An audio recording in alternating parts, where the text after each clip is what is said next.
کبھی مایوس نہ ہونا اللہ سے کہ میں اتنے گناہ کرتا ہوں، اللہ کیسے معاف کرے گا؟ اللہ بڑا کرے. اللہ تھانے دار نہیں ہے، مہربان ہے، دوست ہے، ہمارا دوست ہے.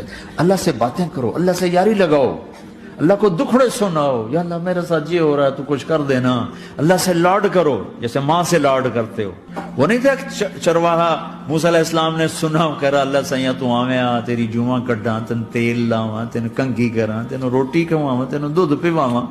یہ اللہ سے باتیں کر رہا.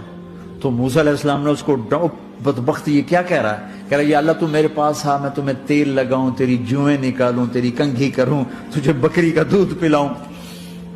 تو وہ تو بیچارہ ڈر کے رونے بیٹھ گیا.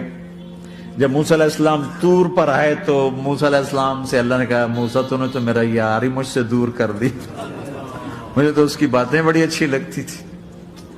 تو نہیں یہ کیا، جا اس کو خوش کر کے جیسے ناراض کر کے آئے. میرے نبی مسجد میں صحابہ ہنس رہے تھے تو آپ نے فرمایا جو میں جانتا ہوں تم جانو تو تمہارا ہنسنا بند ہو جائے، رونا زیادہ ہو جائے. تو سب صحابہ نے زاروں قطار رونا شروع کر دیا. آپ یہ کہہ کر واپس مڑے، دروازے تک نہیں پہنچے تھے کہ جبریل آ گیا کہ میرے محبوب تو نے میرے بندوں کو اتنا زیادہ ڈرا دیا مجھ سے، جا واپس جا، جیسے رولایا ہے ایسے ہی ہنسا کے آ. اللہ پاک تو ہمارے مالک خالق، ہمارے مہربان ہیں.